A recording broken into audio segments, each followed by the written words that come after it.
Megadeth's placement in heavy metal history is absolutely set in stone.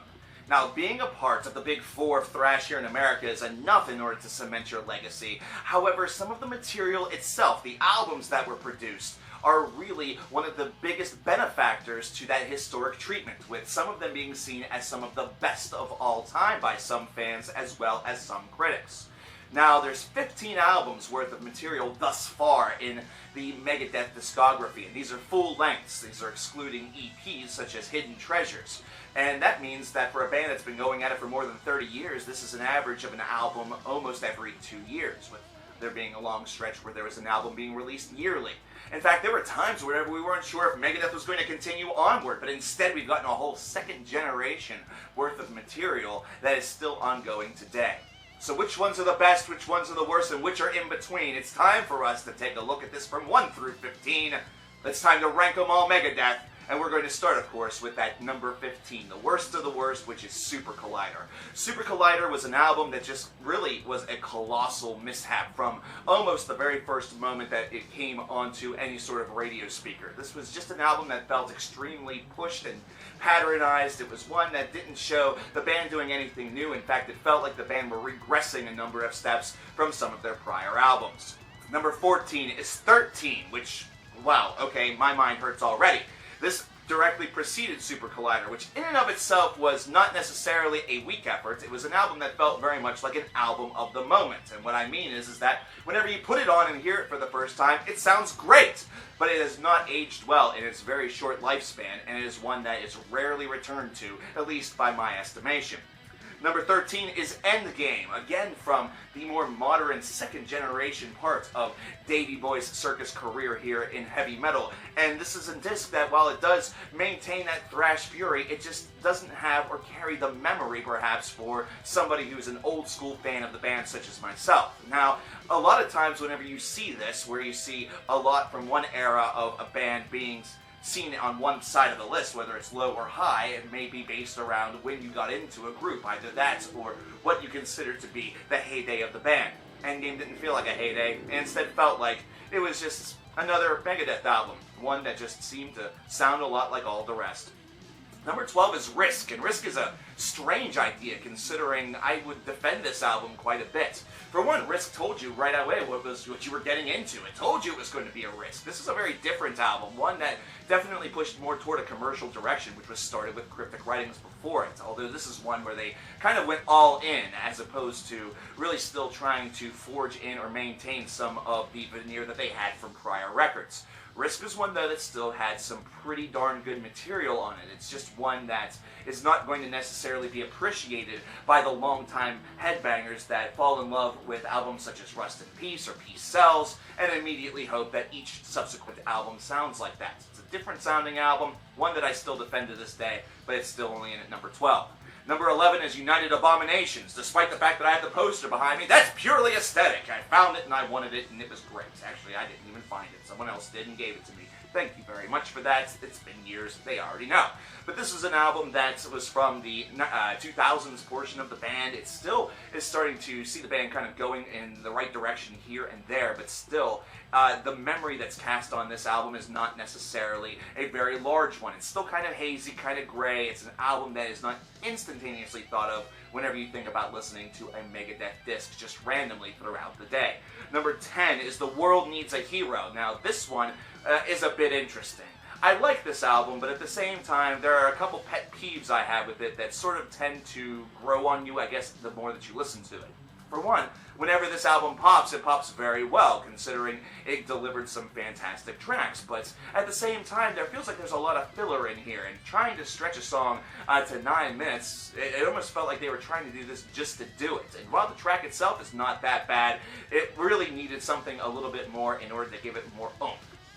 Not necessarily a stinker, but this was an album that was said to be a bit of a return to form, and it felt like they only went about halfway with it. Number 9, The System Has Failed. Now this was a little bit more of a return to the aggressive form that Megadeth had during the 1980s and the first part of the 1990s. A lot of fans did enjoy that, and they did enjoy the embracing of some more political anger that was shown in the lyricism on this disc. However, at the same time, it does suffer from the same problems as The World Needs a Hero. Not everything here feels like it's solid and concrete. Some of the tracks feel extremely memorable, while others are very forgetful, almost as though the band at this point was trying to just craft some great ones and then a lot of artful dodgers. Number 8 is Euthanasia. This is an album that oftentimes kind of gets shat on a little bit, and I don't really understand why. This is from the period where Megadeth were slowly transitioning from the thrash band that they were in the 80s and the early 90s with Pound Down to Extinction and Rust in Peace, into what you were going to see with Cryptic Writings and Risk to Follow, where there was a little bit more commercial appeal to it, where some of the riffs sounded a little bit more radio-friendly. Whether or not this was deliberate, you can only ask Dave Mustaine on that one. But this is still an album that I think has some terrific material that oftentimes gets overlooked. After all, A Tout Le Monde did come from this album, and that's been covered by Lacuna Coil and has been redone by the band and this and that, so obviously there was some great stuff to behold here. Tracks such as Addicted to Chaos also just really get me going, and that's just all that you really need. I still will defend this album to this day, but at the same time, as time has progressed, I've learned that the arguments that surround it are kind of true. Number 7 is Dystopia, a more modern masterpiece by Megadeth. This is one where they decided to strip things down and take things really from the top, taking a lot of cueing and a lot of influence from the first couple of albums of their career. Dave and company, along with newcomer Kiko from Angra, aimed to create an album that was just a thrash fest, one that just aimed to be as deliberately fast and ridiculous as possible, definitely channeling in some of that early spirit, and it's one that worked very nicely. Is this something that they absolutely need to do in order to be a great and powerful band? Absolutely not.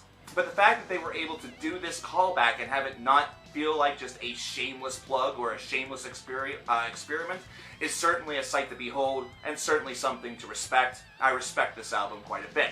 Number 6 is Killing Is My Business, and Business is Good. Now, a lot of people will say that this debut wasn't exactly the best, that there was some filler material in it and some of the material was just kind of half here, half there. It wasn't necessarily a very memorable first encounter. However, I kind of disagree with that. I love the fact that this was a very raw-sounding album. This was a disc that, whenever it was released, definitely had a lot more evil intentions to it than we, of course, have gotten later on in Megadeth's career. And based around that, the age on this album certainly bears the fruit of potential influence. And it's not going to be mentioned along, albums from bands such as Venom or Onslaught or even Hellhammer, the early Celtic Frosts and things like that, but it's still a pretty darn good album and an excellent thrash template that I feel was utilized by a lot of bands that maybe were not as well known in the thrash-diverse, at least these days, but back in the 80s, maybe had a little bit of traction behind them because of that.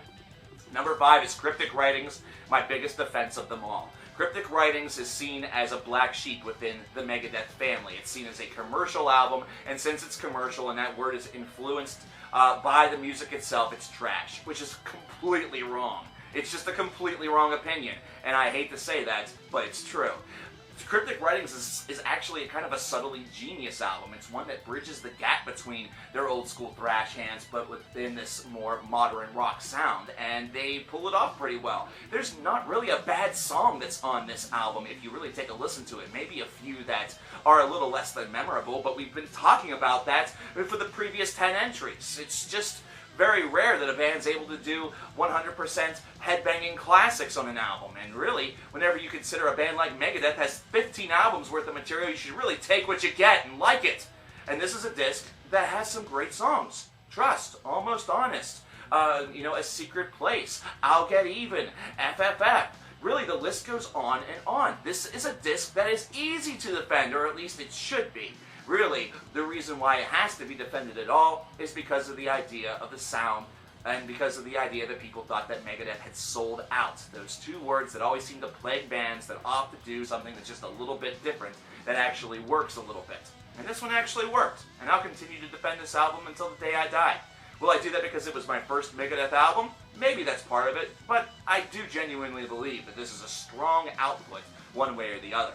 Number 4 is Countdown to Extinction. Man, oh man. This was whenever Megadeth was really at their prime, and of course their prime involved their classic lineup, so having both Dave Ellefson and Dave Mustaine along with Marty Friedman and Nick Menza. So that foursome is responsible for some of the biggest and most important albums of all time. Really, if those four faces would have come together these days, you know, of course, if Nick were still alive, may he rest in peace, it would be seen as a bona fide supergroup. Well, it was a supergroup whenever it happened, and Countdown to Extinction is pure proof of that.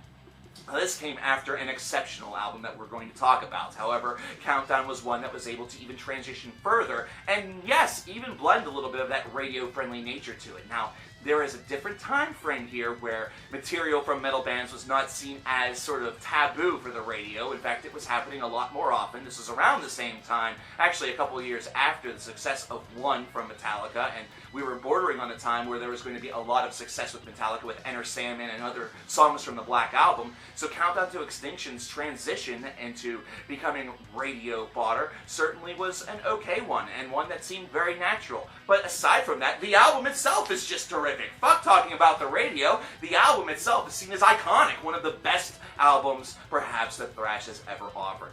Number 3, So Far So Good, So What? And again, one that I feel like I'm defending a little bit, but damn, this is a really rugged album. This is one that I think whenever it comes to the first 4 or 5 albums in Megadeth's early discography kind of gets left aside, as, you know, kind of gets the same treatment as Killing Is My Business does. They say it's not that strong of an album. You mean to tell me that Set the World Afire is not an amazing song? You mean to tell me that Mary Jane wasn't something that was really different? You mean to tell me that In My Darkest Hour isn't a damn icon? Isn't a song that really and truly should be embraced by every Megadeth fan? Okay, that's going to be a really hard sell for me, so you're going to have to try really hard. This album is just frantic. It's ridiculous. It conveys so many different emotions and does so many different things correctly. I can't see how people can pass this one up. It brings us to number 2, which is Peace Sells, but Who's Buying? And really to counteract the So Far So Good So What argument is Peace Sells, but Who's Buying? Which is an album that feels a little bit more focused to some, maybe because of the big time hit Peace Sells, but it really embraces a similar philosophy as far as musicality is concerned. Now, So Far So Good So What did embrace and try a couple of experiments that maybe have damaged its reputation over the years. I personally think that made it, go up. It lofted it a bit. However, Peace Sells shows a really direct interpretation of thrash metal, one that was done exceptionally well and really cemented Megadeth as an important force in the thrash metal age. And this is one that is still talked about to this day. It is debated whether or not this is the best album or if it's another one. This is just an absolute essential heavy metal classic that needs to be embraced by just about every new fan, especially one who is immediately attracted to thrash metal. You want to think that Havoc is not going to be around because Peace Sells wasn't released? It's a possibility. You never know. But all I can say is that Peace Sells is an absolutely iconic album, but there's one even more iconic, at least in my mind. Now, those of you who've known me for a long time know that this number 1 pick comes as no surprise. But those of you who don't, number 1 is Rust in Peace. Rest in Peace. What I probably should do after making that screw up. Maybe The Undertaker will come and take care of that, and they'll be 24-2 or whatever. Who the hell knows what the record is these days? Some wrestling nerd, I'm sure, will tell me. But Rust in Peace is just the absolute masterpiece. From, second number 1 to the very end of this, to the beginning of Holy War's The Punishment Due to Rust in Peace Polaris is just absolutely incredible. This is an album that does everything that you need to do correctly. Songwriting, check. It's done. It's fantastic. It's well done. Great lyrics, check. Great variety of tracks, check, and check. And phenomenal shredding. Phenomenal shredding. Some of the best shredding that heavy metal has to offer in the thrash metal department. Super check. Make that check as large as the damn planet, because it is true. This was the album where everything came together for Megadeth, and this is the one that is best remembered considering its influence and its legacy. This album is absolutely absurd whenever it comes to the thrash fest. You want to really see the definition of thrashterpiece. You really want to hear what that actually involves. We mentioned thrashterpieces before. Rust in Peace. That's all that needs to be said. Rust in Peace gives you all the guitar that you need. It gives you all the frantic speed that you need. It gives you some subtle transitions here and there, so it showed that thrash metal was evolving, and it just had a group of guys that were writing at their peaks. And the results? is an amazing album. The Result is actually my favorite album of all time. Yeah, I've been a Megadeth fan for a long time. I've heard I've heard every album from the second generation as it was coming out. Whenever it came to the first generation, I got that first whenever I was buying up the albums, and that was right whenever I heard Rust in Peace. I knew that it was going to stick with me forever. And the more that I listened to Rust in Peace, the more I thought to myself, these guys got it. They got it right here. This is lightning in a bottle that was captured and produced maybe the best piece of music I've ever heard. Now, number one forever? I don't know about all that. I haven't thought about that for a long period of time. However, this is my number one Megadeth album, and really for the time being, until something changes that, this is my favorite album of all time. I love this. I own this in so many different formats, it's retarded, and I think that this is a disc that any thrash fan or heavy metal fan should listen to, mostly because I think that you'll universally agree that it's got some great material on it, if not the whole entire album. There you have it, ladies and gentlemen. Rank 'em all of Davey Boy Smith's Wild Traveling Heavy Metal Circus, otherwise known as Megadeth. If you like this list, let me know. If you thought that you have a better list in mind, you're smarter than I am, in which case, well, I bow to thee, master. Please do share your list for the rest of the class in the comments box below. And I'll see you guys next time whenever we rank another band's albums from worst to best.